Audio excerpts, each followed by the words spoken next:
সম্মানিত এলাকাবাসী, আসসালামু আলাইকুম রহমতুল্লাহ বরকাত। আমি আজকে এই ভিডিওটা দিচ্ছি। প্রতিদিন আমাদের চলাচল পথে জুতা হাতে নিয়ে ওদিক পারতে হয়। লোডের মাঝখানে বড় একটা পুকুর দেখেন। আমাদের এলাকার মেম্বার চেয়ারম্যানের কোনো কেউ দেখতেছে না এগুলা।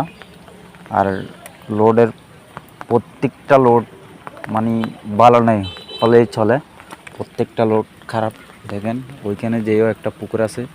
আমাদের এখানে দুইটা শিক্ষা প্রতিষ্ঠান আছে, একটা হচ্ছে যে স্কুল আর একটা মাদ্রাসা। তো এই ছেলেগুলো আসতে অনেক কষ্ট হয়, কিন্তু কারো সাধ্য হচ্ছে না যে এখানে মানে ইট দেওয়ার জন্য।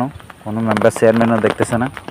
তা আমি দয়া করে সবাইকে বলতে চাই, মেম্বার আর এলাকার চেয়ারম্যান সবাইকে বলতে চাই এখানে ইট দেওয়ার জন্য। তাই আমাদের এলাকার অনেক মানুষ আছে, ভোটের সময় ঘরে ঘরে যেয়ে বলে ভোট দাও, কিন্তু ইট পাট দিচ্ছে না লোটে। আর দেখতেছি যে বাংলাদেশে কোনো খবর নাই, শুধু বাংলাদেশে খবর আছে একজনের পিছে একজন লেগে যাওয়া আর একজনকে একজন রাজাকার বলা। এর চেয়ে আর কোনো খবর দেখতেছি না। মানে দেশটা কতটুকু পরিমাণে চলে যাচ্ছে কেউ দেখতেছে না। মানুষ কিভাবে চলতে লোডে কাটে কষ্ট হয়।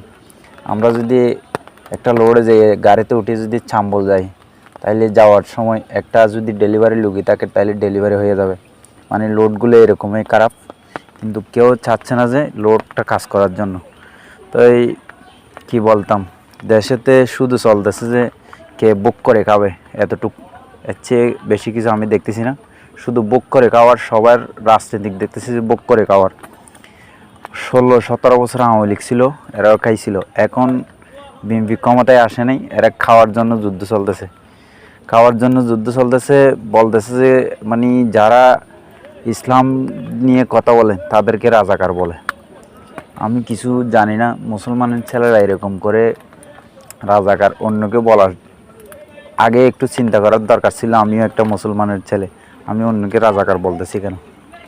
তাই কি বলতাম, মানুষ এই নিজে নিজে মানে অনেক বড় মনে করে, কিন্তু নিজে নিজে বড় মনে করাটা বড় না, বুঝছেন? লোকে যাকে বড় বলে সে বড়। তাই আমি সবাইকে বলতেছি না, কিছু কিছু মানুষের জন্য বলতেছি।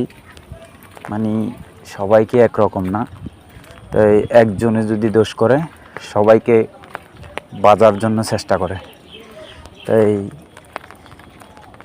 আমি বলতে চাই, যারা দোষ করে থাকতে চান বাংলাদেশে তাদেরকে রাজাকার না বলে অন্যদেরকে রাজাকার বলে কেন?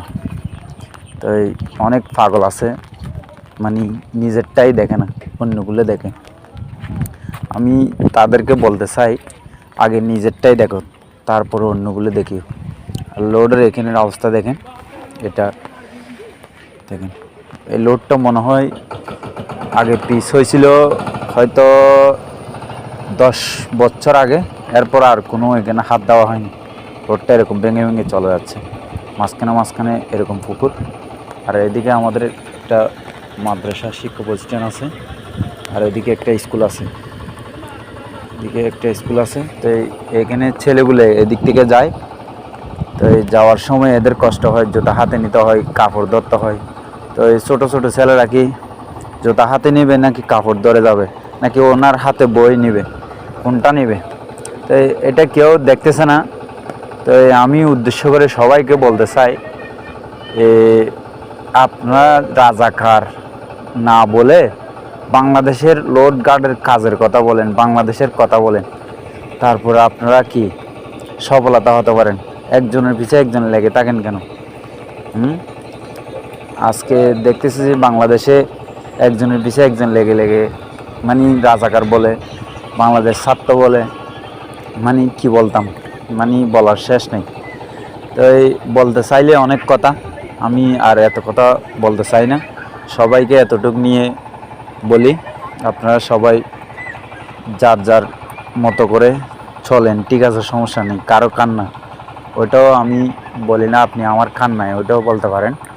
তাই বলতে চাই, যদি রাজাকারগুলো না বলে দেশের জন্য কিছু করতে চাইলে, তাইলে কাজ করেন মানুষের মনের মধ্যে ঢুকাবার জন্য লোড গার্ড এগুলো করতে হবে, মানুষকে সেবা দিতে হবে।